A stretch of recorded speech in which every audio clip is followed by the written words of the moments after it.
doing the work that I do has caused me to do a lot of deep reflection within myself of, Jessica, how do you show up in your relationships? How do you show up in intimate spaces? Do you take on the role as partner, or are you taking on the role as a mother?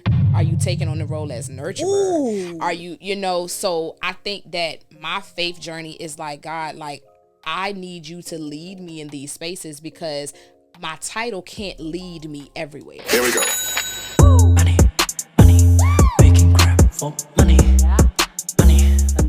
What's up, guys? This is Brianna Moore, your host of the Conversations Unearthed podcast, where y'all come for me, but you stay for the guests. Today, y'all already know, our guests be so dope, so fly.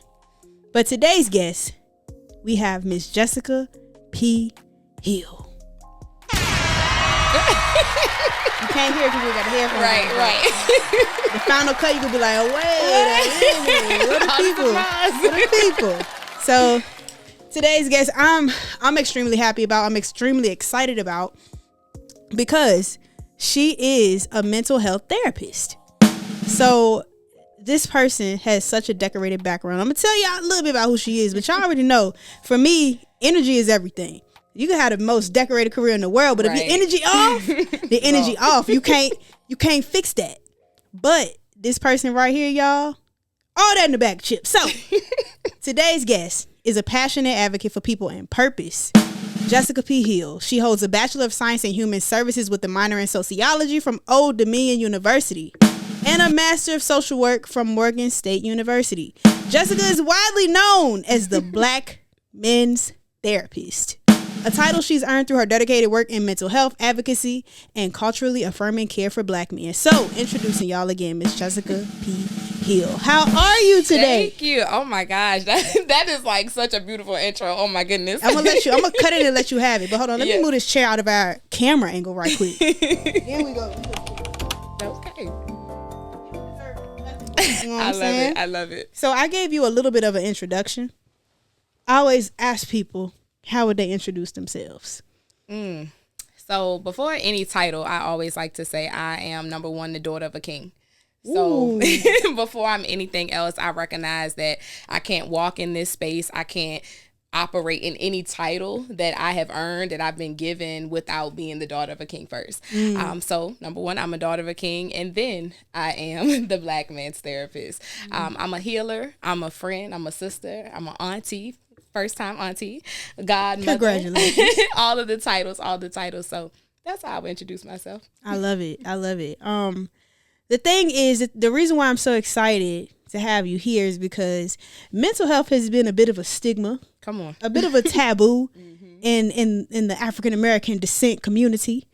So to see somebody who is as passionate about you and who is as passionate as you and as bold about being not just a therapist, but a therapist primarily for Black men. We got to go back and talk about it, because you said you led with, you are the daughter of a king. And I'm assuming that's your dad, or we talking about Jesus? Hi, Jesus. We talking about Jesus. Okay.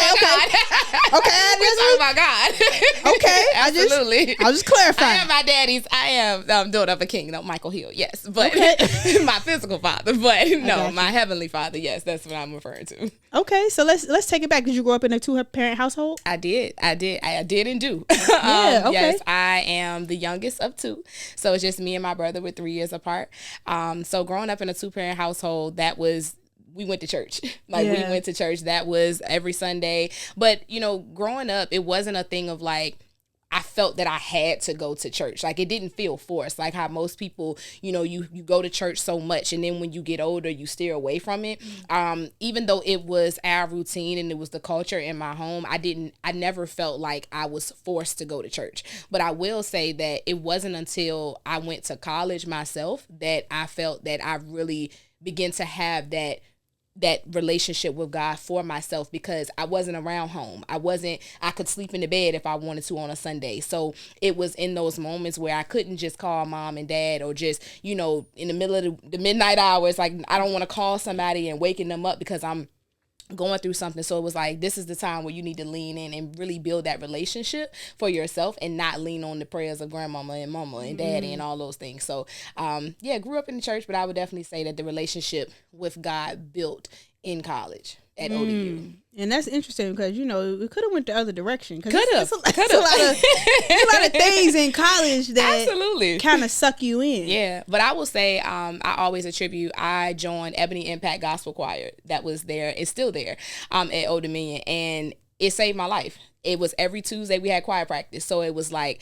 yeah, I had my fun. I did my thing, but it was always that grounding. And I say that to anybody that goes to college. Like, if you come from a Christian background, if you come from growing up in the church, or if that is something that's a part of you, like, get rooted in something in college, because it really can, like you said, it can go a total different way. And I feel that had I not been a part of the choir, because it was an expectation, it was a certain way. Like, we can't be up here praising God and do, you know, here Holy Ghost and Holy Roll and doing all the things, and then somebody seeing you completely living a total different life. Not saying you can't have fun, but it really kept me in a space of like, you can have fun, but it's a balance, and never forget who you are.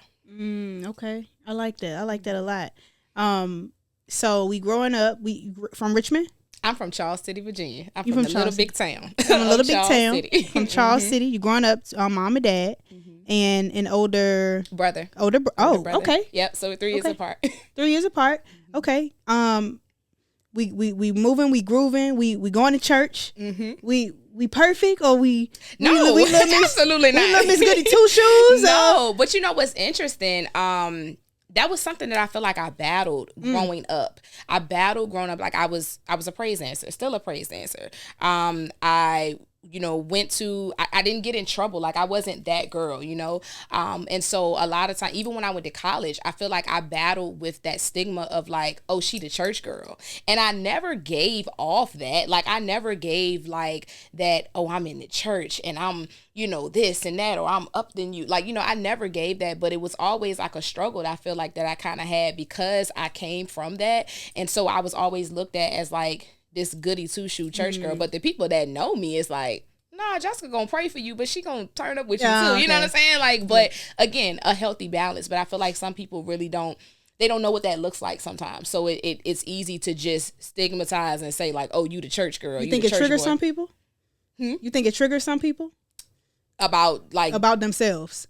Absolutely. Yeah. Absolutely. Because you sometimes growing up in the church or having that relationship with Christ, you don't know we don't see a lot of balance with it. It's like, you feel like if I'm going to follow Christ, I have to walk this straight and narrow. Like, I can't have fun. I can't, or like walking this way, I have to sacrifice so much. And yes, there is a sacrifice with the call. However, you still can have a beautiful life. But I think that being in school and, you know, being in spaces where people don't always understand it, it makes it difficult for the person that's trying to do it right. And so I think going back to being rooted and getting into the choir, it helped me to be able to identify like, no, I don't have to change who I am. I don't have to try to fit in. Like, I fit in where I fit. Like, I am me. I don't have to.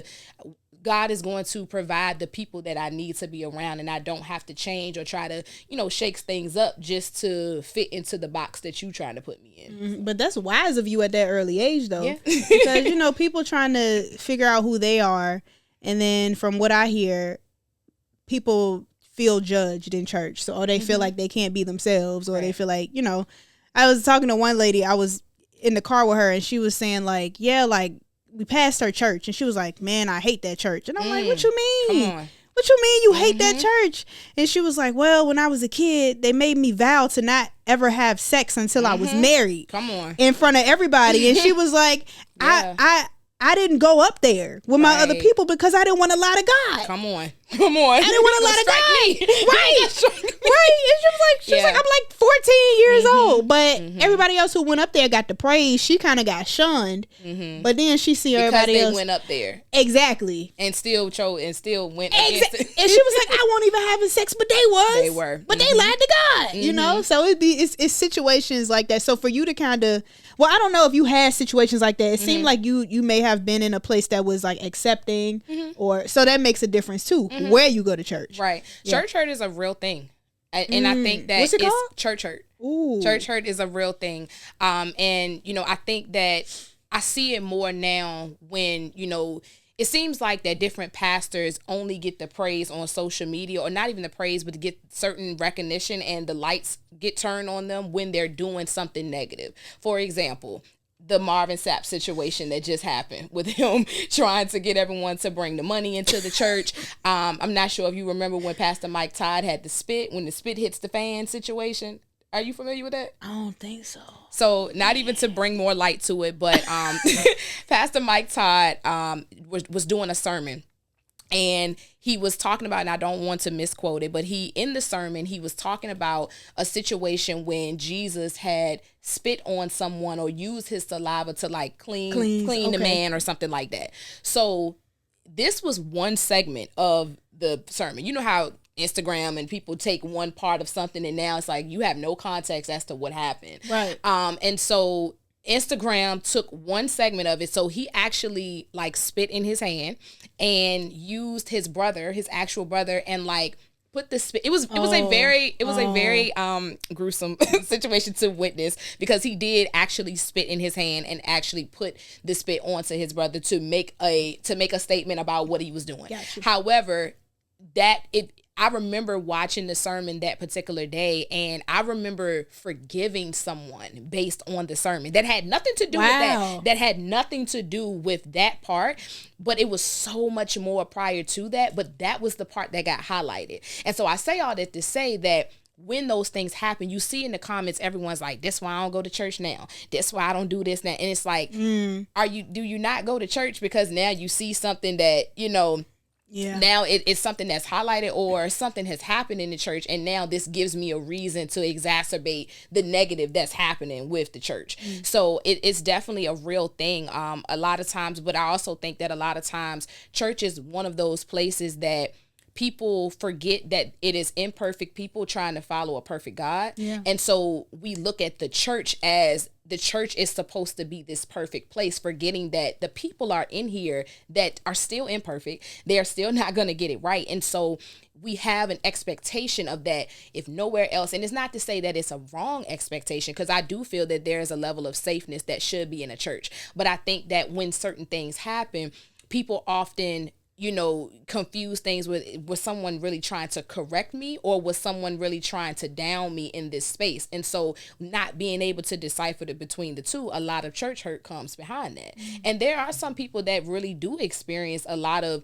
negative church hurt, a lot of things where people are, you know, being judgmental. You coming in, like I think one of the biggest things that the church does a horrible job with sometimes is saying, come as you are. But then if I come in here with some shorts on, or if I come in here with my breasts out, now you passing me a little tissue. Now you telling me I don't wear this. So it's like, let me pass you a little tissue. I have gotten past, listen, I have sat in church.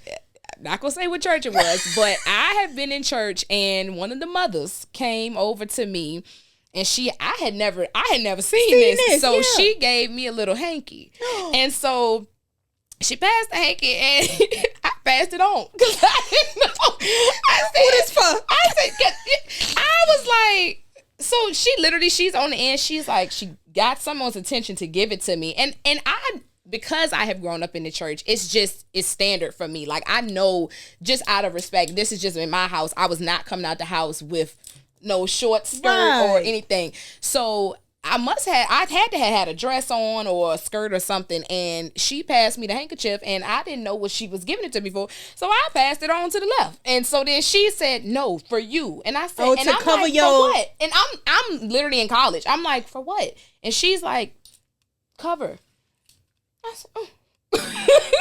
I said, "Okay." And I remember to this day, I don't remember what I specifically had on, but like I said, how I attend church, I know that I didn't come with something that was like, but again, that's passive aggressive. Yeah, too. Very much so. Like, you ain't saying nothing, you just very much so. And so again, because I am spiritually mature, I was able to like look at the culture of the church, look at where I was.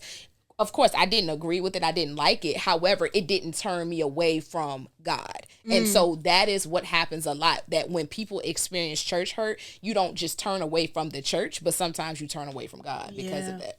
Dang. Yeah. Nah, you We broke took a that deep dive down. in that one. You broke that down. Like that's and I could stay on this subject for a while. But I want to do some fire round questions with you. So Okay. yes or no fire round questions. We're not gonna get too controversial, but I just have a few questions. Okay. 1. Can healing happen without professional help? Absolutely. Okay. Is vulnerability a strength? Yes. Okay. Mhm. Can you outgrow your therapist? Absolutely. Oh. We're gonna circle back to that one. Yeah, we got to. We got to. I see you, Kenya. I'm recording a podcast, ma'am. Oh, where was I at? Okay, this outgrow one. your therapist. Huh? Outgrow your therapist. Yes. But this the one I like right here. Okay. Are childhood wounds always the root? No. Really? No. Okay. Therapy or church? If you could choose only one.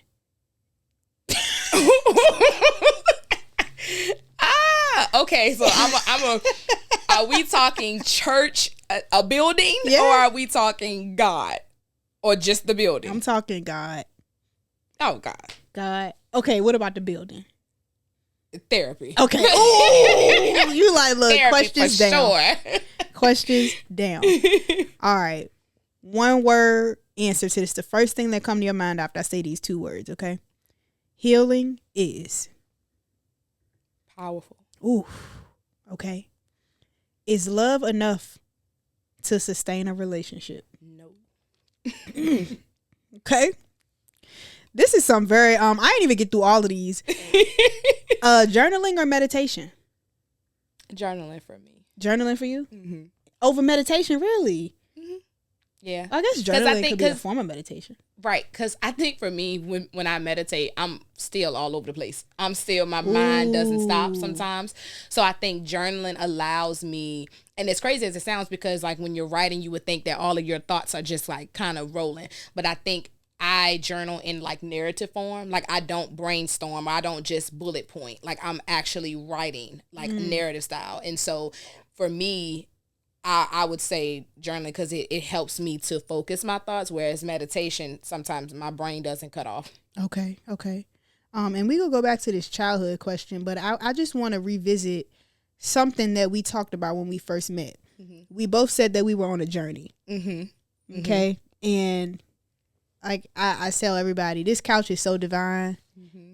Nobody comes who's not supposed to be here. Come on. The steps are ordered. I don't know what happens here, but it's like literally a therapy session. Yeah. I feel really light after I leave. I feel like my guest feels really light. But what we talked about when I met you, and I didn't know you, I think I pulled up on you. I was like, hey, how you doing? I'm Bree. Nice to meet you. Lamar. Shout out Lamar. Oh, it was Lamar. Lamar did introduce us. Lamar Okay. Johnson. Shout out to Lamar. Go ahead and get you some drinks at Pig and Brew and Red Hibachi. Come on. But yeah, so he introduced us. We started talking, and I said, yo, like, I don't know why I just opened up to you. That must happen to you a lot. Like people just see you and start just like, it's like I don't want to say a trauma dump, but like just start. You're very. I say word dump. Word dump. Mm-hmm. Okay. Yep. But I was like, yeah, like I'm here and I used to be a nurse and I don't want to do that no more. Yeah. And so I started a podcast and I learned how to do real estate and do all of these things and make money from podcasts. So I decided to start one. And you basically were like, you know what? Thank you for telling me that. And you know what? I'm on my own journey too. Like I'm literally going on faith right now. I think that's what I said. I'm going off of straight faith right now. You was like, that's interesting because I'm on a journey that's similar. Mm-hmm. And that's when I invited you to my podcast. And then, we had that dialogue. So I want to know, before we get into these questions that I want to elaborate on, how is that journey going? What started it? Mm-hmm. And, what started it and how's it going? Mm-hmm. So faith is something that I feel like, even though I have been in the church for so long, it's something that I struggle with. Mm-hmm. Because and what we know about faith is like faith is the absence of things hoped for, evidence of things not seen. And so it's difficult sometimes because like we are I feel like I'm a touch need to see, I need to know, and so right now it's certain things in my life, like especially even me building this platform for Black men. I don't know what's next. I feel like sometimes like I'm in my sessions and I know the work that I'm doing, but sometimes I'm getting challenged. Like right now, I'm getting challenged with different things. It's making me go back into my clinical bag of like, wait a minute, am I equipped to do this work? I am not a Black man. That imposter syndrome comes up. So I will say that doing the work that I do has caused me to do a lot of deep reflection within myself of, Jessica, how do you show up in your relationships? How do you show up in intimate spaces? Do you take on the role as partner, or are you taking on the role as a mother? Are you taking on the role as nurturer? Ooh. Are you, so I think that my faith journey is like, God, like, I need you to lead me in these spaces because my title can't lead me everywhere. Like with the work that I'm doing, sometimes not that it consumes me, because I do feel like I have an amazing tribe around me that helps me balance, forgetting like you're not Jessica LCSW all the time. However, I do feel that the faith piece that I am walking in and healing in is like, how does Jessica show up in her relationships? How does Jessica even show up for herself when it comes to, setting boundaries? Like when it comes to, the people that I'm supposed to have in my life, and not seeing it from a clinical lens, but looking at it like, who is this person supposed to be in your life without you feeling like you're supposed to be doing a work for them and helping them in a space of healing. That's interesting too, because you're very attractive, and then you are handling men that have unhealed emotions. Yes. I'm sure mommy issues, all types of issues. Right. So you being who you are, looking like you do, in these spaces, and you're asking yourselves these questions, it's almost like, it's crazy, because you never know what God's plan was for you when you were born. But this was ordained for you. This was destined for you. So I don't think none of this is done by mistake. No, you know what I'm saying? Not. If you had told me, I say it all the time, if you had told me when I was in second grade, I literally have a project that I did, and I said I was going to be a kid nurse when I grew up. I couldn't say pediatrician. I couldn't say pediatrician or pediatric nurse, but I was going to be a kid nurse. And so, like you said, like my plan got shifted when I was at ODU in the middle of the night. I was going to school for pre-nursing. I was taking all the classes, all the things, and never liked math or science. So it wasn't until like I literally woke up, it was like a week or so before it was time for us to do classes and reassign your classes, and Holy Spirit woke me up in the middle of the night and said, you going to school for the wrong thing. Wow. And I'm like, so it's 3-4 in the morning. I'm up like, huh? Like, what you talking about? And so I heard it loud and clear, but he didn't give me instruction. So I'm like, okay, God, like, so what am I supposed to be doing? And so I always tell that story of, I ended up we had something called the Center for Major Exploration, which was you go in there and you talk about like, hey, I'm in this major, but I feel like I want to be somewhere else. So, and explaining, different things. And then someone actually helps guide you to pick a major there.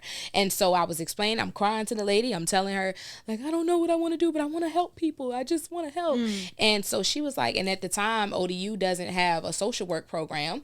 And so she was like, I think that you would be really good with human services. So I'm like, well, what is that? Like, what does that mean? Yeah. And so literally from that day, I feel like doors begin to open that I didn't even know existed after changing my major to human services. And from that, like the rest has been history. And so when you say like that this was ordained, like I felt that nursing never felt easy. It never felt like it came easy. And not to say that this comes easy, because it has been work, but I walk in a career where I don't feel like I'm going to work every day. Like when people talk about that, like if money wasn't an issue, what would you be doing? My answer would be what I'm doing now. Wow. It would not change. Oh, wow. Wow. Okay. So I just want to ask, like, what was the most difficult moment that you've had figuring yourself out in this whole Black men's therapist umbrella, because I feel like it's that, but it's bigger. You know, it's a lot bigger than that. It's a mission. Like, what has been the most difficult part of that? Like, was it a certain session that you had? Was it a come to Jesus moment? Like, what was the most difficult time? So I'm gonna talk about. I'm gonna talk about like what's been difficult in terms of walking in the space. Okay. But then also about what kind of got me or what pushed me to wanting to walk in this space specifically. I had a client, and this was about in 2022. And he came, and we were talking about the transition of his mother. And so as he was talking about it, we hadn't got to the space yet about how long it had been since she passed, but the way that he was talking, you would have thought that she had just passed like yesterday. Like it seemed so fresh. And so I asked him, I said, how long has it been since your mom passed? And he said it had been 5 years. Oh. And so I asked him, I said, have you ever had a moment to just do this? Because I could see the tears welling in his eyes. And so I asked him, I said, has it ever been a moment that you've been able to do this? And he was kind of looking away.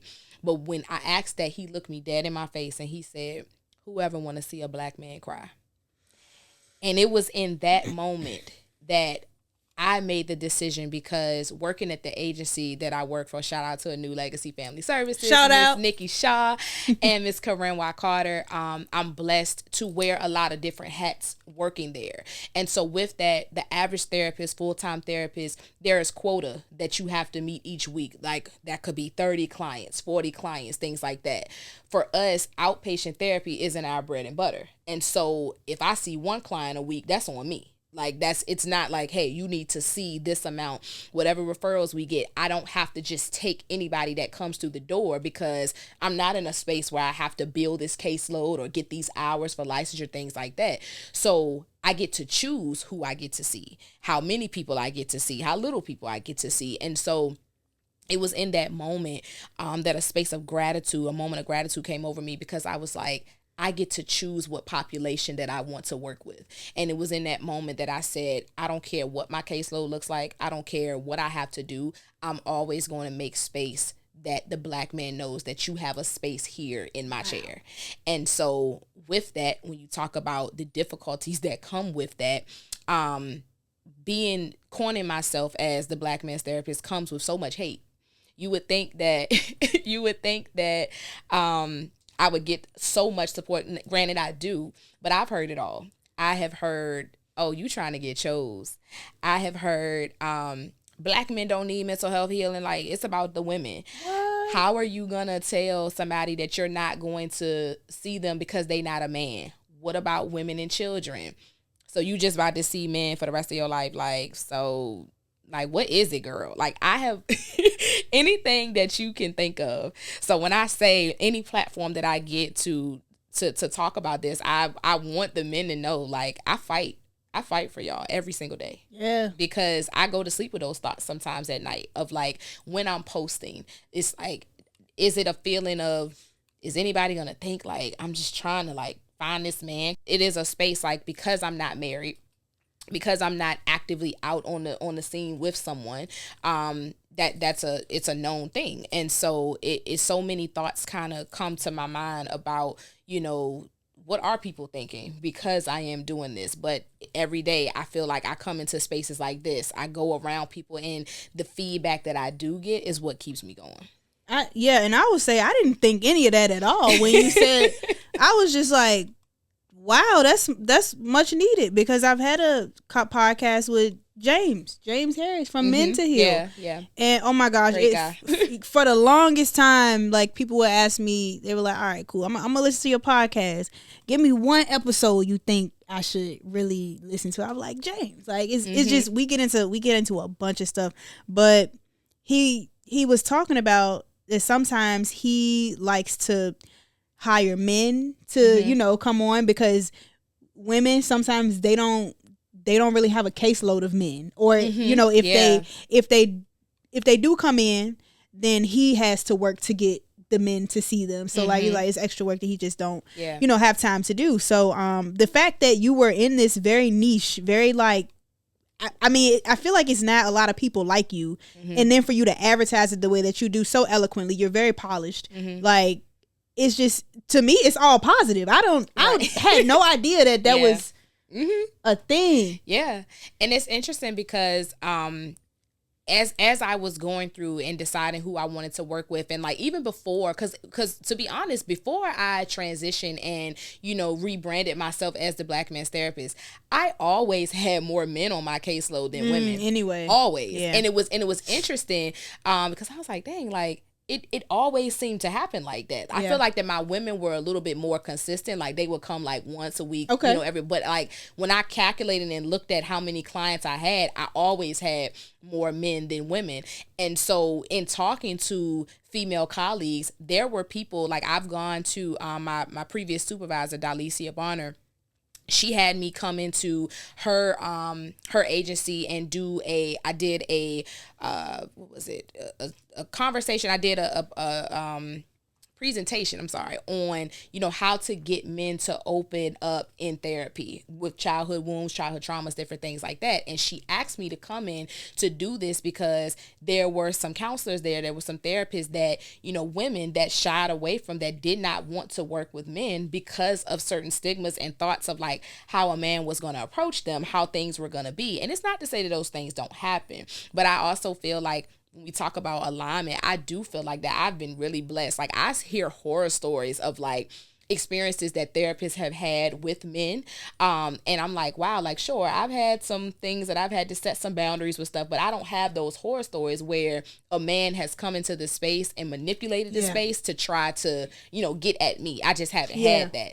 And so because of that, women, sometimes when you walk into this field, you automatically go with the bias, which we all do. We all, as much as we try to act like that we don't. That was one thing when I was in college, one of my teachers, and I have my interns to do this now. One of their first assignments with me is you have to write, you know, what are your biases? And I remember when my teacher had us to do this in college, and I'm just like, oh, I'll work with anybody. Like, no, she was like, no. Like, I mean, Black teacher, she like, nah, like, you have a bias. And I realized mine was working with old people. I said, nope, I don't want to work with old people. I said, no, they just think that they deserve respect just because they old. And like, I think that stemmed from that little handkerchief that lady. I think she did that.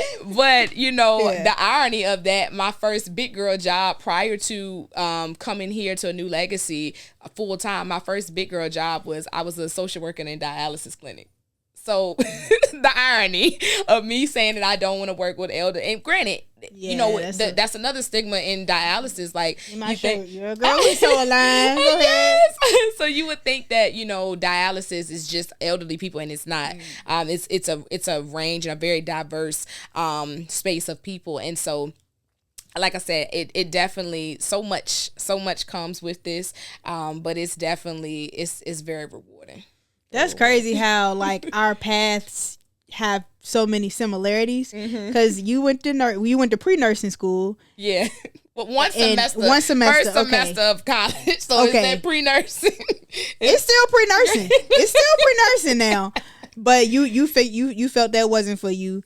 I went into it and I got my registered nurse license, but I worked in the ICU, and then I started working in dialysis. I don't even know if I told you that. Yeah. No.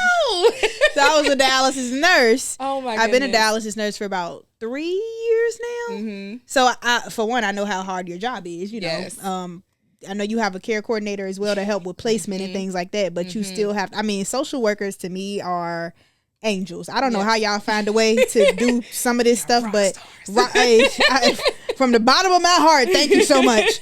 But yeah, it's just I just always had these conversations, and it's always some similarity. But have you heard of the men versus bear analogy? Like, it was this trend going on TikTok where women were asking or being asked the question, if you were stuck in the woods or the jungle, would you rather come in contact with a man or a bear? Okay. And what were they saying? A lot of the answers were men. That they would rather come in. No. They would rather come in contact with a bear. Ooh. Instead of a man. Oh, wow. Yeah. So. What was the? It was like a TikTok trend or whatever, and I know one of my guy friends had reposted it. He was pissed, but because the bear gonna eat you up.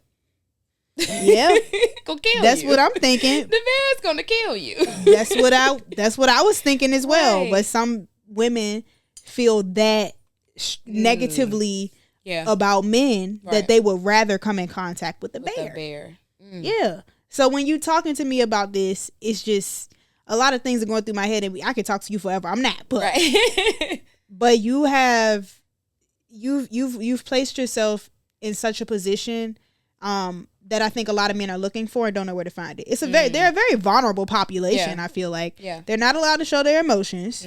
A lot of times they're growing up in especially in the black community. We could talk about it. They the little king or the man of the house already at 6 years old. And a lot of men that I talk to in my community, they're like, I've been taking care of home since I was a kid. Because it's a financial podcast. They're like, I started making money. Maybe not the right way, but who else was going to take care of home? And they take on that responsibility. So I guess I'm wondering, to get to my questions, what misconceptions do people often have about black men, and how do you address them? Or rather, how do they come out in therapy? Because I'm assuming that they don't just say these things. You got to kind of pull it out of them. Or figure out how, like, what they're saying without saying it. Right. So I think the most common misconception that I've seen within my caseload and black men is that, number one, they don't have feelings, or that the only emotion that they know how to express is anger. And so how I address that, and I talk about it a lot with men, my frustration and my heart aches for them, because I feel that oftentimes black men have to choose between being a man and being a human. And so and we discuss, like, what is it to think of, like, when you think of a black man, what are some of the ideologies that you have, or what was placed on you to be a black man? So what that looks like being strong.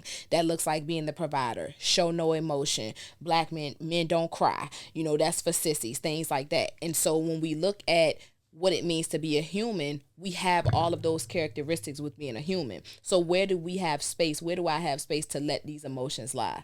So I think that the most common misconception is that men think it's a plethora of men think that they know everything. They don't have emotions. They don't have feelings. They only know how to express their emotion in an anger form. And so I just address it. Number one, just normalizing you as a person. Like, forget that you're a black man, but you're simply a person in this space. And I think that having that level of openness where, and again, it hurts me a lot of times, because I'm like, wow, like, you just met me today and you're expressing things to me that you haven't told anybody in your community. You haven't told anybody in your home.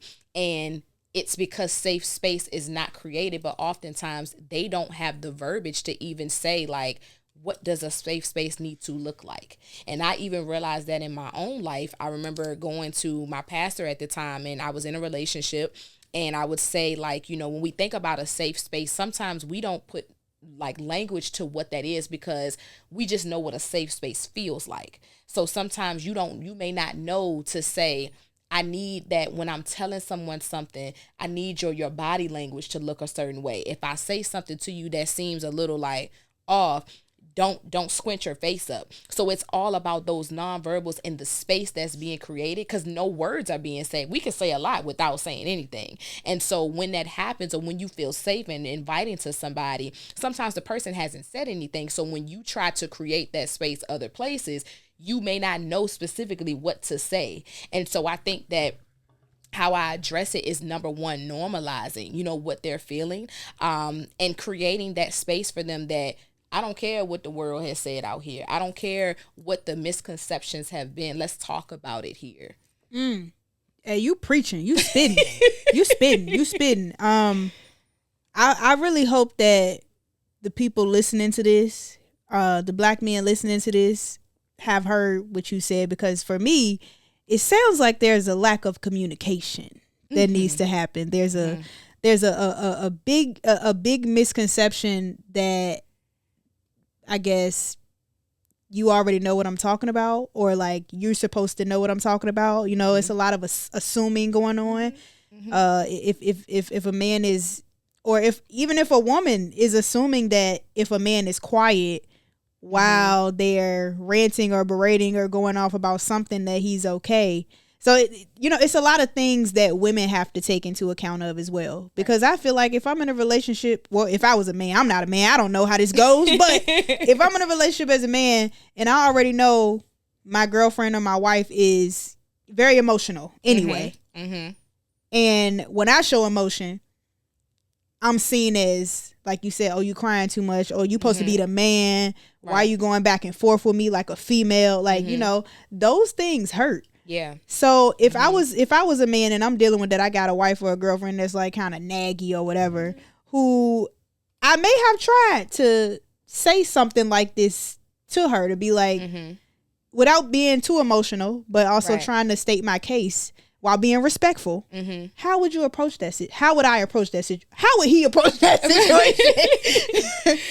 So you're saying like, if this has been the situation where I have expressed certain things and then you've met me with this. Yes. Yeah. So that is so common. That is so common where, again, and I think that sometimes women do this not realizing how damaging it is to, I'm going to just speak to the black man of that. We talk about that you don't show emotion. We talk about that, I need you to be more emotionally available. But then the moment that I do, now it's weaponized. And so then now you're thinking about, because as a partner, especially if you don't have that mental health education in that background, you're not thinking about like how that 5-year-old inside of him is really what's coming up now. Because oftentimes, what we know about trauma is that when trauma hits at a certain age, if it's not healed through, we can continue to grow and we can continue to get older. But that person at that age that something happened, that's the person that's now ruling inside of you.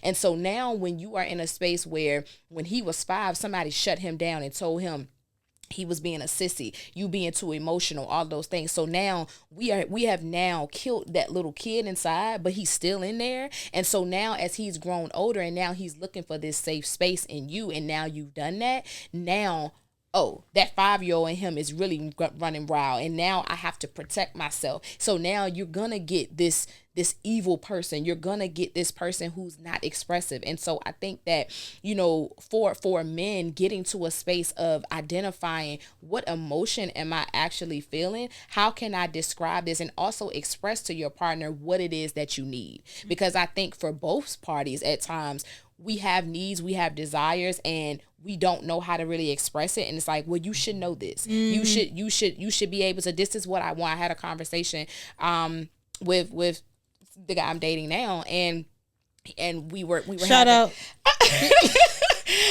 And it was a conversation of like, I feel that we're struggling with figuring out what is it that each other particularly needs in this space. What is it? Because we come from different worlds, we come from different dynamics, and so it's like, he white. No, he's not. No, okay, no. My bad. You said y'all come from different worlds in the sense of like, you can both be black, but you come from different, just different worlds. And so identifying what works. And so being able to actually speak that, because I find even for myself, I find myself in spaces like just having this expectation of like, well, I feel like I shouldn't have to say this. I feel like I shouldn't, you should just know. And you don't always just know. All right now. Not too much on me now. Not too much. I want to ask, how much do you think that those issues that you just brought up are linked to fatherlessness? Is that a big factor that you've seen in your work? So I'm going to flip it. It's the mother-son trauma that I see. What? Wait a minute now. Not mama's boy, not mama's baby. So interesting enough, yes, mother-son trauma is exactly what I see more than I see the father wound here. We talk about daddy-daughter trauma, but I get to see the other side of the mother-son unit, and how lack of boundaries, lack of being able to be emotionally expressive. So we also thinking about, with not having the father. So now we have the mother that had to play both roles, where she completely derailed from being the mother because I have to be so hard on my black son. So now I'm not nurturing. I'm not soft. I'm not anything because I got to make sure that this black man is raised to be the black man and, be out in the world and do all of the things. And so I see the need of when you get into a space with a woman who is secure and someone who wants to give you this level of love, you shy away from it. You don't know how to receive it because the woman that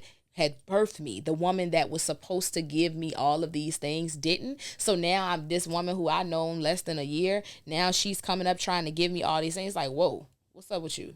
So I definitely feel that a lot of what we're talking about, the root of that comes from that mother-son trauma. Wow. Interesting. I never thought about it like that because I've always, even mother trauma, I link back to fatherlessness because you have to be the mom and the father because the father's not there. Right. But then you also see, like when you mentioned the mama's boys, you still do have that, but it's an unhealthy attachment as well because it's like, I don't have boundaries with my mom. I don't agree with the things that my mom does, but she was the only parent that I had. So it's a level of respect. I don't know how to balance the two because some things that you did really messed me up. Some things you did really caused a lot of pain. However, you my mama. I'm gonna always love you. I gotta love you. You know what I mean? And so I think that two things can be true at the same time. Like you can be a mama's boy, sure, but it's rooted in an unhealthy attachment because it also can be that fear-based perspective of like, this is the only parent that I got. So regardless what she does, I have to stay here. I have to put up with it because that's my mom. And then if we take it even deeper in the black culture and take it to church, well, that's your mama. You only get one mama. So then you got everybody in the world telling you that it's okay for your mom to treat you or do certain things to you just because she holds that title. And that's where I come in. And I break all that up.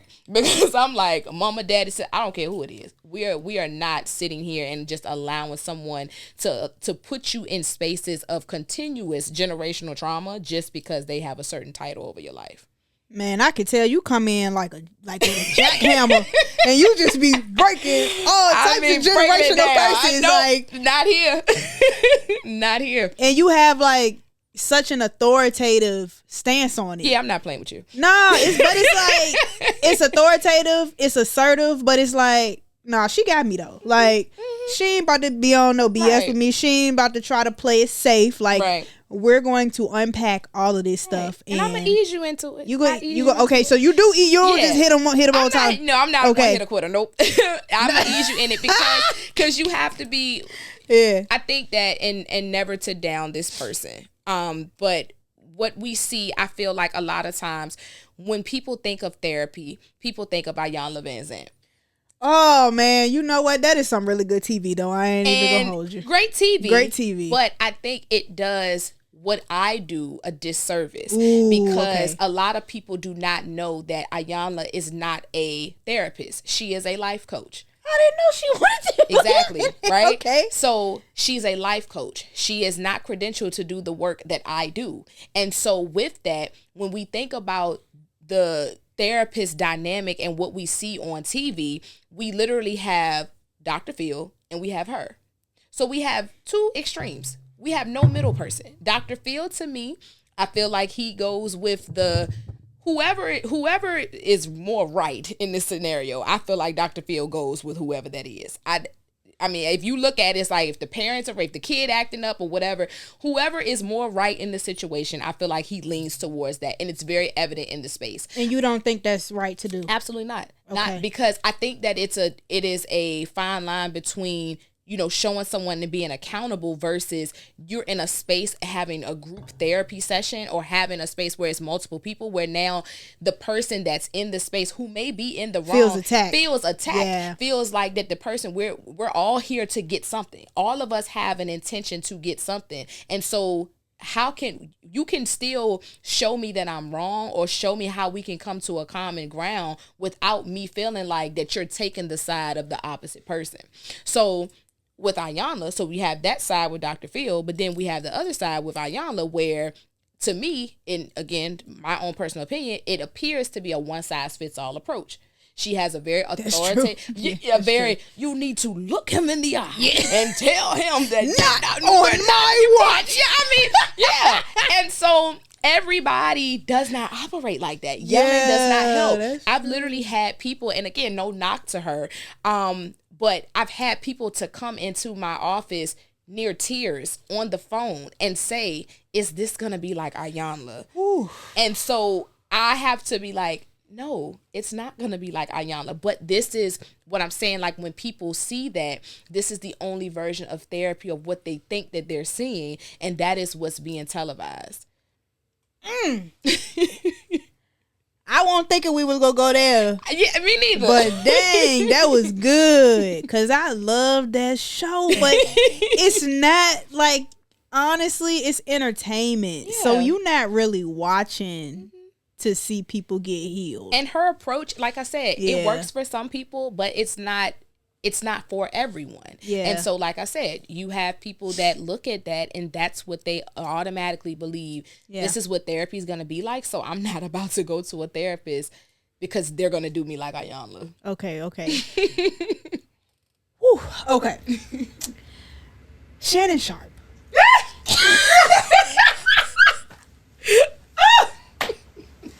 My God, today.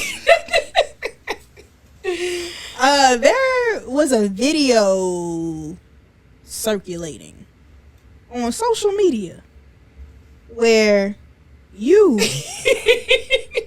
was talking to Mr. Shannon Sharp and was with your men heels, black women. Oh, what is black men deserve healing. Black men deserve healing too. Shirt on now. You were looking fabulous. The people said look like Lord and stuff. Yes, ma'am.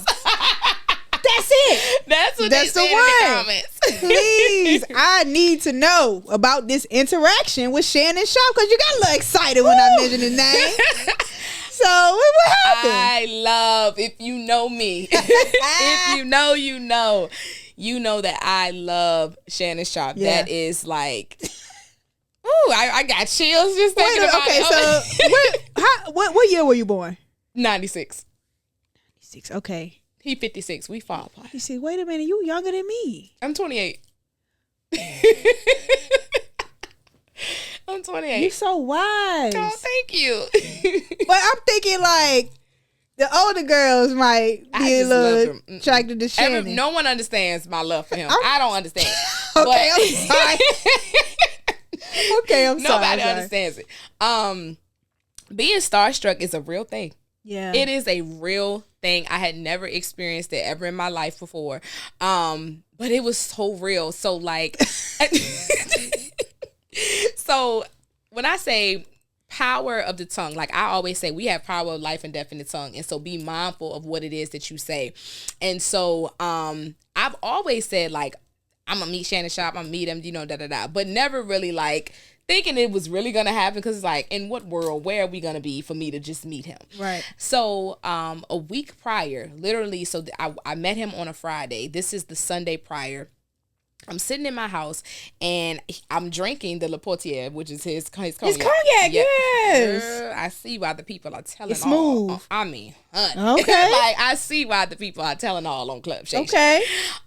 So I'm sitting there and my friend, he was home from the Army.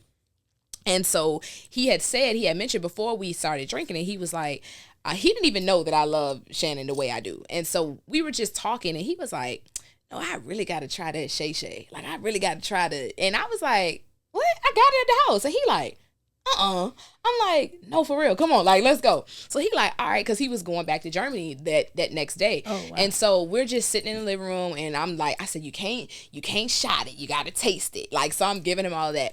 And so literally as we're sitting there, I just say, I'm like, I'm going to meet him one day. I don't know how. I said, but I'm going to meet him. And so he like, all right, bet. This is Sunday. That Wednesday, my mentor, shout out to Media Monica Taylor, she literally sent me the he was doing a bottle signing, which I didn't even know. He was like kind of going on tour to different stops in different cities, doing a bottle signing. So she sends it to me, and it's in Beltsville, Maryland. Oh, you know, I went to Morgan State. I lived in Maryland 2 years, so okay, I go to Maryland once a month. Gotcha. You know, so it was that Friday from 10 to 11 at Lax Wine and Spirits. It's a big wine. It's a big liquor store in Maryland. Yeah. So typically at my job, we do new hire trainings from 9 to 1 on Fridays when we have new staff coming in. So we had been talking about that the next new hire was going to be on that Friday, or it was going to be some other day. She sends this to me at night. So I'm literally putting in the management chat. I said, "Are we having new hire management?" I can't even get it out. I'm so excited. Yeah. Are we having a meeting? I said, "Are we having a meeting? Do I need to be here? Do I need to be here?" And Corinne was like, "Nah, girl, go be great." When I tell you, I put this whole situation together. I went and got the shirt. I did not have that shirt. I went and got that printed the next day. Put my logo on the back. My mentor, she is a media content creator. Like she covers all media films, different things like that. And so I wanted her to be, I said, you have to capture this moment. Yeah. Like I need this in 4K. Yeah. We need this. I was like, I said, you got to take off. I will pay you to do the content and I will pay you to take off. We talk about alignment. It was her husband's birthday weekend. She was already off on that Friday. So, and whatever they had planned to do wasn't going to be until like later in the day or like later that weekend. So she was off. So she met me there. It started at 10 o'clock. I was leaving Richmond face beat at 5:59 a.m. 5:59 a.m. I'm on the road. I am up there at 8:27. I'm the first one in the lot. I tell my supervisor, Nikki, she's like, you ain't on time for nothing else in life, but you on time for Shannon and me, and I was 8:27. I'm sitting out there waiting. So it was nobody there at first, and then like cars started coming. Nobody was like in line. So then next thing I know, I'm right in front of the door. I'm probably from here to here, like from the door.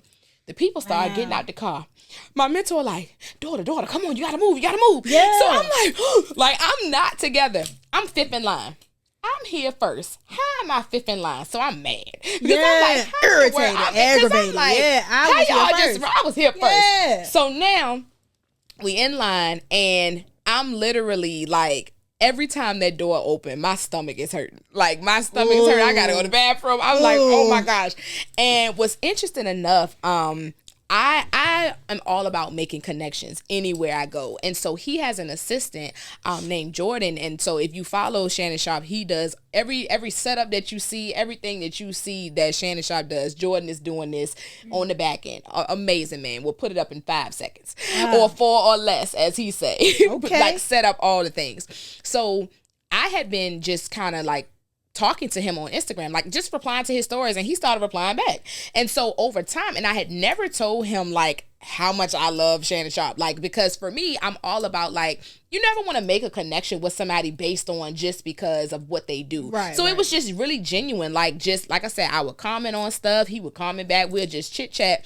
So when I found this out, I said, you know what? It is time for Jordan to know how much I love Shannon Sharp. So I had sent him a voice message that morning, and I was like, top of the morning, Jordan Barber, I need you to know I'm en route. So he's like, en route at 6 in the morning is crazy. Like, so he's weak. So I was like, you better let him know that I'm driven 3 hours. So I'm getting closer. As I'm getting up there, so I see Jordan, he hugs me, everything. Aww. We never had met, but I had really built a bond with him. So when it got time for me to be up there with Shannon, Jordan was coming from the opposite direction, like trying to tell Shannon, like, hey, she drove 3 hours to be up here with you. But I ended up saying it to him, and I was like, I drove 3 hours. And he was like, 3? where you coming from? You sound just like it. And so he was like, I was down there a couple years ago. Like literally, he didn't sign about it, but he's sitting here like this, having it's a line behind us. We're having a full-blown conversation. And it was just you was locked in too. Locked in. I mean, locked in.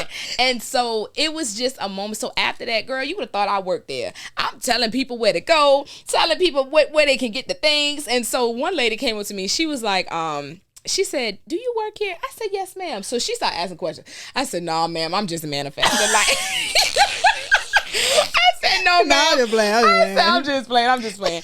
But, you know, Jordan, he sat out there. He did a full-blown interview with me.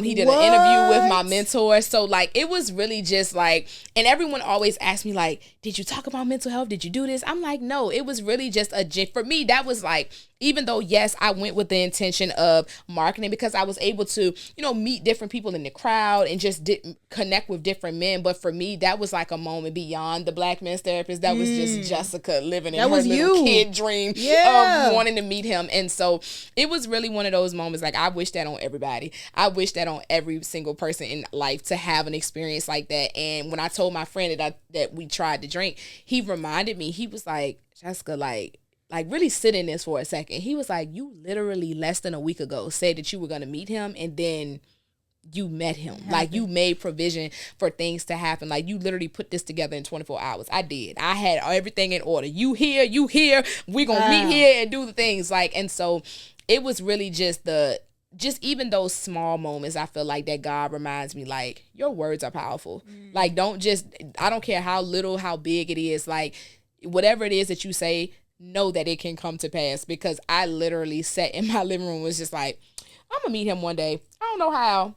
And literally same week met him. You literally right place, right time, right space in there. I don't know. You doing it. You doing it. All right, let's take a quick break. We'll be right back.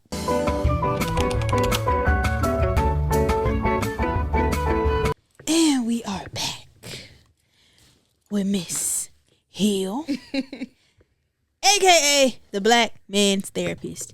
If you was listening to that first part, I'm sure you have gotten a dose of healing, especially if you're a Black man, because if ain't nobody on your side, I got one person sitting right here that's gonna stand up for you. Y'all. I'm trying. Look, she taking hits for y'all, literally getting her character attacked over y'all. But no, this has been a very fruitful conversation. So as you know, this is a financial based podcast. We stay on the subject sometimes, but I'm doing this whole health is wealth series now. So mental health is health, and I wanted to definitely shine a light on that and amplify what you do. But let's get into a little bit about the money, my favorite subject. What was your first relationship with money? My first relationship with money, I will say that it wasn't I never had like a bad relationship with money. But I will say that, you know, just kind of lack of knowledge with our parents and different things, what we know now about investing and different things like that. My parents were always rooted in save your money. Save your money. Like, everything was save your money. And so, but it was never any context behind that. It was never like, you know, okay, save it how? If someone gives you $100, should I put 10? It was never any instructions. It was always save your money. And what I will say, although my parents did an amazing job with how they raised us, how they groomed us, and, you know, to be the people that we are, I do feel that my relationship with money had to change, because what I could see was it was a fear-based mentality with my mom. Like, with my parents, I'm not going to say my dad so much. He would still do the, you know, he would say, save your money things, but it would be my mom that I feel like me and her, as I got older, we would get into more arguments about certain things, especially when I was living at home. If she's watching me spend money, it's like, you're spending all your money, you're doing this, but you don't see on the back end that this is not even half. This not even nowhere near half of what I have received in my paycheck and what I put into my savings, what I've invested, things like that.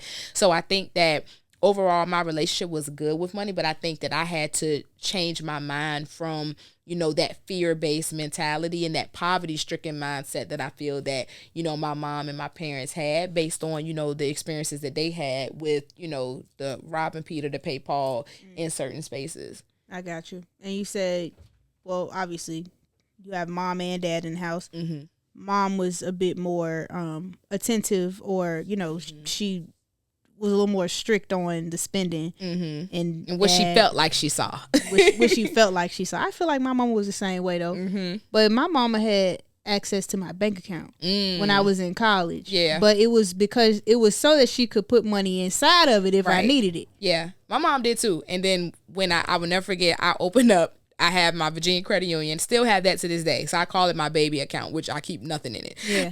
But it's in the event that, hey, Mom, can you throw something in there? Like I'm somewhere, And so it wasn't until I got a big check. I was in a program at school and they gave us like this stipend. And I was like, I'm putting this in my account. And so I went and opened a Wells Fargo account back in like 2018, 2019, something like that. And then so ever since I've been making like my big girl money, that has never, my mom never was able to see that because of how she would be with certain stuff. So she would be watching your account sometimes? She would. I don't think that it was ever a thing of like that she was like a hawk and watching it. But like there have been some times she has caught a little overdraft. She's caught those things. But it was never a thing where she's like, you spending this, you spending that. Girl, my mama did that. It wasn't that. My mom did that. We need to come see you. But when I was living at home, I'll never forget, we got into it. And I'm like, Jessica, who do you think you are? In her house fussing. It was my 25th birthday and I went all out. Like I did a big brunch at my parents' house because we have a big one-level home. And so I had a event coordinator. I had the balloon arch. I had the brunch. I had all of the things. And so I spent a pretty penny. I didn't tell her what I spent. But for her, it was like, it just seems like you spending so much money on this birthday and da-da-da. And I'm just like, girl, this is my 25th birthday. Yeah, like I've been saving. I've been, doing the things. It's like, if I want to splurge, let me. Yeah. We got into it so big. Before I said, Lord, I had slammed the door and everything. I said, Jessica, she can cancel the whole thing. And then when you gonna do it? Yeah. So it was just like, that was a moment. But I think that it was, it took that birthday and her being around like my community and my aunts and my friends for her to realize like you've raised a very intelligent young woman, and it helped her to see like I have raised her to be what she's gonna be. She's seen the mistakes that we've made. Now that now that I'm older, you're being more vocal, because growing up, my brother and I, we didn't think we were rich, but I'm like, oh, we high middle class, we got the things, but it wasn't until we got older that she's like, no, we had credit card debt. We were, we had these things. And so it helped me to be able to see like, okay, when she's coming from this place, it's not that she's trying to stop me or her and my father, like trying to stop me from spending this money or having fun. But it's really coming from, instead of saying like, hey, I don't want you to be like how we had to be. I don't want y'all to be in this amount of debt and now just getting out of it years later. But again, communication and those conversations are difficult to have sometimes in the Black home. Yeah, you articulated that very well. I'm pretty sure a lot of people resonate with that. I resonate with that. Like literally, because I know you say your mama won't watching your account like a hog, but mine's was. She'd be like, oh, you've been to the ABC store three times. It's like, right. And it's like, it's almost like you feel like a little right. I'm like, oh my gosh. But that is something that I feel like we don't talk about enough, because it's interesting that we've all been through the same thing with our parents. Like, dang, your people didn't talk to you about money either. So like, wait, oh, they told you to save too. They didn't say why. Like, oh, right. Like, so are you invested now in anything? Are you? Yeah. Okay. Yeah. So I have a Roth. I'm very much still a baby in things. I have a Roth.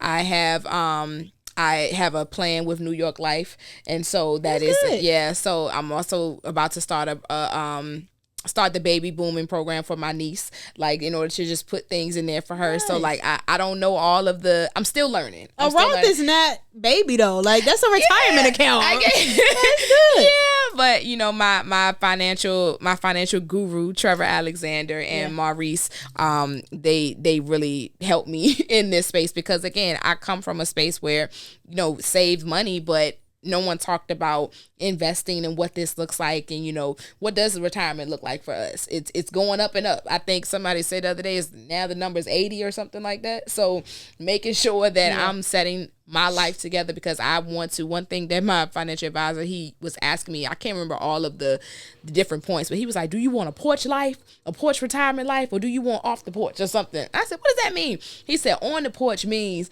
all your bills paid, but you can't leave nowhere, but you can just stand on the porch. Off the porch is so it just look.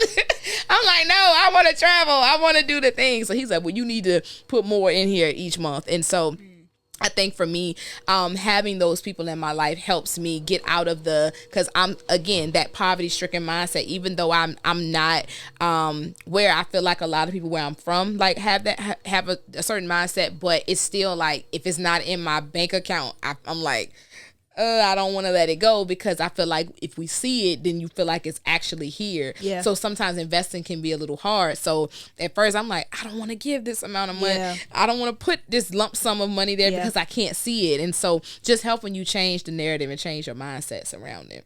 Yeah. How you look at money.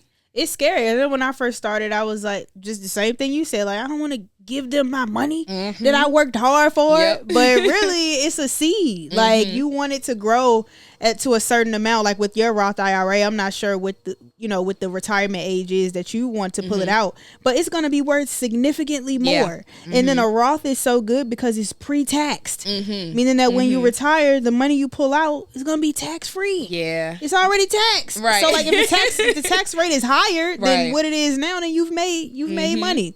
Not to shade on nobody with a traditional IRA. I think that any retirement account is amazing, but I always recommend the Roth. So I'm glad you got some good people in your life. I love that porch analogy. I hadn't heard that before. So yeah, all right. So now let's get into what you got going on with the Black Men's Therapist. We were talking a little bit before, and I was like, what was your plan with it? You go develop like an app? Is it gonna be like just a what you label yourself as, so that kind of like your branding, or like what's the plan with that? So it's interesting. I've been thinking about what is my goal. Like, what is my goal with this? I think that right now I'm really just focusing on building the brand, connecting with different organizations to just really just bring this to life. I feel like all my life I attained success at such an early age that now I'm in a space where it's like, it's not so much about like what's next, but really just allowing like moments like this to happen. That same day that I met you, I was able to meet a young man who owns and is the president, I would say, of an organization, Justin Peoples, an organization called the Men's Huddle. And so with them, they are looking for someone like, they have these huddles for men, Black men specifically, once a month, where these men come together, they talk about different things and just having an open and safe space, but they lack with having the clinical component. So that's where I've come in, and where it's like, this is so ordained that I have met you, and things like that. So I think that I've been thinking about like, where do I want this to go? But I just think right now the overall is like just building this brand and just sending the message of like, Black men deserve healing too, in every space that I can occupy, just having those open conversations and just connecting with as many people as I can, and really just allowing God to lead. Like, I can't really say that I have like this major goal. Of course I want to be, widely known more than what I am as the Black Men's Therapist, but finding different ways to just collaborate with so many people to touch every Black man that I can. It sounds like you could brand yourself as, like you said, the Black Men's Therapist. Kind of like, I'm not sure if you're familiar with like Tiffany Alashay, the Budgetnista, or like, somebody that has a very niche career or job or thing that they're known for, and they just go speak and get paid like a lot of money to just like to speak and mentor and hold workshops and hold classes. That feels like what you're saying. Because, now I done had a business for a while now. I just wrote my business plan today. Okay. And it's something about writing a vision and making it plain. Come on. And what comes out of that is something that you don't even think. Like, this is a podcast, so like a lot of people be like, oh, I got a podcast, but I want to branch it off into a talk show, like, like right. I love my podcast, but it's so much bigger than that. It's a podcast, but it's a mission.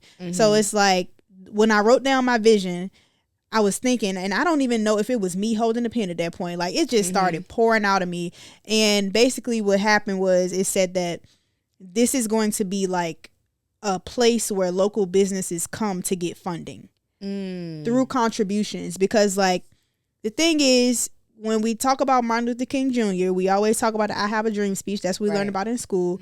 We don't talk about when he actually went back on that and said, yo, I feel like we shouldn't have integrated, because now the dollar is going out of the Black community into other communities. So my thing is, like, why are we dependent on everybody else to, you know, and that's a poverty mindset as well, waiting on somebody to give you something. However, how else were we as people who were known as assets? We weren't known as people. We were like, we were life insurance claims. We were real estate. Like, we were not people. So the only way to get up out of that is through welfare, is through, like, you know, people giving us things like that to reintroduce us into society. But, like, now that we're out of that and we do have a lot of us are out of it. I'm not gonna say everybody, but a lot of us are out of it. How can we fund ourselves? And that's a question that I always have, and I feel like I rant about it. I'm on my soapbox. I'm tired of talking about it. Let me do something about it. So that's what I feel like this platform is going to turn into. I want to have live podcasts with people like you, who obviously, and I wrote in my business plan too, I'm like, I want to pay these people, because for one, it's cool to have people who just do this on the side, but if you're an expert in your field and you're coming, because like I always say, time is our greatest asset. So thank you so much for sharing some of your time currency thank you. with me, because it's, you know what I'm saying, like, as a nurse, you see people on their deathbed, they're not asking for a new car, they're not asking for a new house, they asking for one more time. Like, I want some more time. I want to see my baby girl graduate. I want to see this. So it's like, I truly believe that is our greatest asset. So I don't take it for granted that you're here, and I don't take it for granted when I do have this big empire and people coming. I want to compensate you, and I want it to come from us. It's an energy in here. Oh, for real? Like, well, God also showed me that it's gonna be a bigger studio. Gonna be a little bigger studio. Okay, come on. When you come back, we already got a new partnership with somebody. I was gonna bring you there, but that partnership don't start till tomorrow. But next time you come, it'll be a live podcast. We'll have a little audience. I love you know, it. Like that. But how can we support you? How can me, my audience, you have any events coming up, or you can just shout out your Instagram page, or how can we help with this mission? Yes, you can follow me at The Black Man's Therapist. So it's TheBlackManStherapist. I hope I spelled that right. No, you got it. You got it. And we'll tag it in the show notes. What I have coming up in most recent time, not recent, future. So at my agency, we have Legacy Week every single year because we are in the historic St. Luke building right here in Richmond, Virginia, and it is Maggie L. Walker's old business space. So if anybody is familiar with Maggie L. Walker, so we talk about walking in legacy, right? She was the first Black woman to found the St. Luke Penny Savings Bank right here in Richmond, Virginia. So to walk in that legacy and to, you know, actually we're in her old business space, like we have her original vault that's in one of our offices. So when you come and see our building, we always do that as like a show and tell. So with that, every year we have something called Legacy Week, and we do it in the week of July the 15th because that's her birthday. And so we have all different events free for us, by us. So we focus on mental health, we focus on financial literacy, we focus on your physical health. So we have different events each week.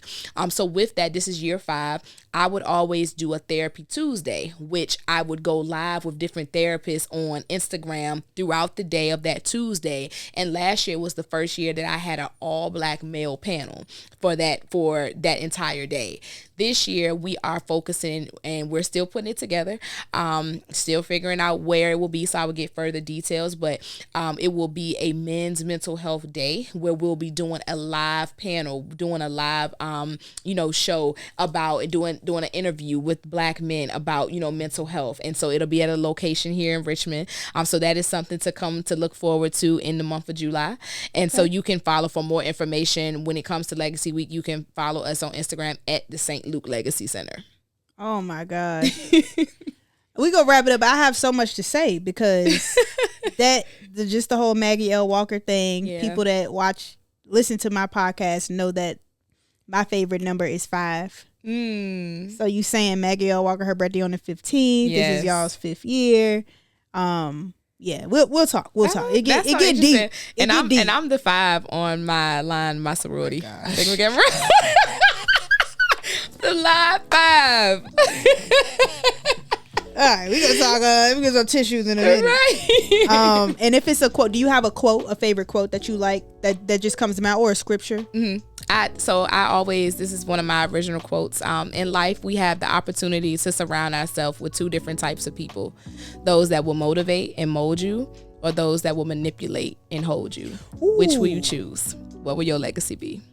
Dang, not you hit him with the gut punch. Like, which one you gonna choose? Okay. All right, this mine's. This is my quote by Tyrese Gibson. You relax on the bus not knowing the driver. You relax on a plane not knowing the pilot. Why not relax in life knowing God is in control? Woo. Come on, Tyrese. Come on, Tyrese. What do you want from me? Not what about more Shayla. do you want from me? Oh, my God, man. today. Hallelujah. Now, hey, this has been phenomenal. As I've said before, thank you for sharing some of your time currency with me. I do not take it for granted. Thank y'all so much for tuning in. Make sure to like, comment, and subscribe. Tell a friend and tell a friend. Peace, blessings, love, and good night.